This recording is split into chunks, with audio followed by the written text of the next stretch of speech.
Joining me now, climate and environmental activist Greta Thunberg, who is known internationally for challenging world leaders on climate change. Also with me is Michael Mann, who is a distinguished professor of atmospheric science at Penn State. He is a leading voice on climate change, who has written several must-read books on the topic, the latest of which is The New Climate War.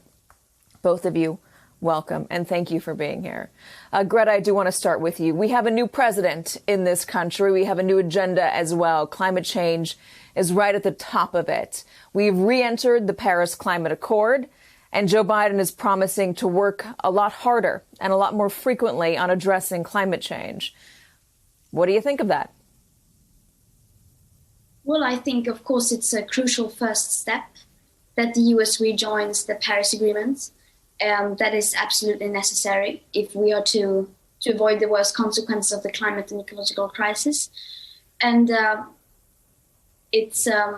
I and all other climate activists as well, we welcome that they say they're going to take it seriously and that they say that this is an existential threat. But I guess time will tell if they will really act and fulfill their promises. And of course, their climate targets are not in line with are very far from being in line with the Paris Agreement and so on. But I guess it's a start, at least. It gets the discussion going. It's not very hopeful. It's a start, at least. What would your message be if you could get in a room with Joe Biden, Greta? I mean, just simply listen to the science, act in line with the science, and do what you have promised to do as you have now signed the Paris Agreement.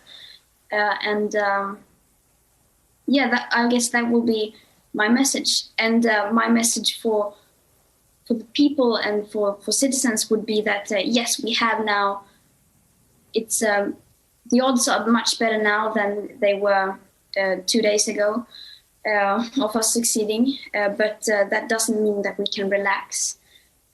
Maybe the opposite, that we now must push even harder to really achieve the changes that are necessary right now, just so we don't feel like, oh, now things are being taken care of and that we start to relax and go back to sleep.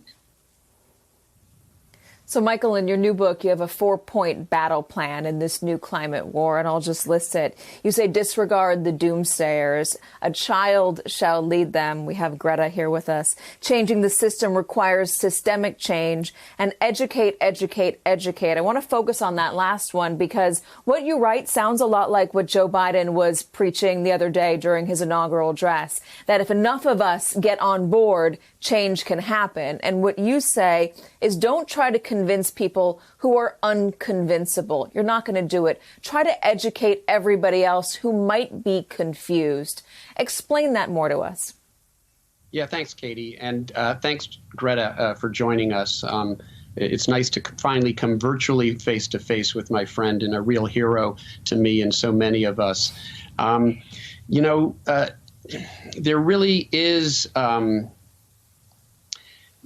still some degree of misinformation out there. And there's still a small sort of number of hardcore climate change deniers as well. But they're really a fringe movement at this point. The discussion has moved on. You listed some of the disasters that we are now seeing play out in real time because of climate change. People on the whole get it. They know we have a problem. What we need to do is to bring along those who are confused, who think maybe it's going to cost too much to do something about it, when the opposite is true, or that there still is some uncertainty about the science, or that there are alternative solutions that don't require us to get off the burning of fossil fuels. There's still a lot of misinformation out there. It's what I call the new climate war. As we get past denial, there are other tactics that fossil fuel interests and those doing their bidding are still using to prevent us from moving on. We have to recognize those tactics. We have to combat them and help move everybody along. You also argue it's not just about individual change, it's systemic change. And what the fossil fuel industry does and what the bad actors do is they put it on to the individual to say, you need to change your life in this way in order to change what's going on around us. When the reality is we've got to make big systemic changes across governments, across the world in order to address what needs to be addressed as quickly as it needs to be addressed. On that subject, Greta, the Green New Deal is something that was proposed in our Congress here a few years ago. It was widely panned by conservatives. Right-wing media used it as a cudgel against Democrats, saying that they want to steal your hamburgers, et cetera. A lot of disinformation. And in Michael's book, he argues the problem with the Green New Deal was that it was too broad.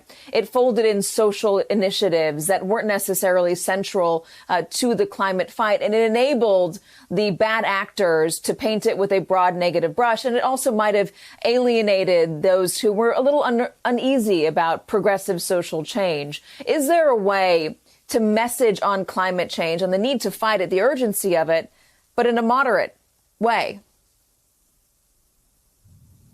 I mean, just to say, I mean, just a comment on that, how can we expect that people will want climate action? How can we expect that people will support any kind of climate action when the general public awareness is so low when it comes to the climate? We have not been made aware of what's happening because the climate crisis never once been treated as a crisis. So how can we expect anything to happen when we aren't treating this crisis like a crisis?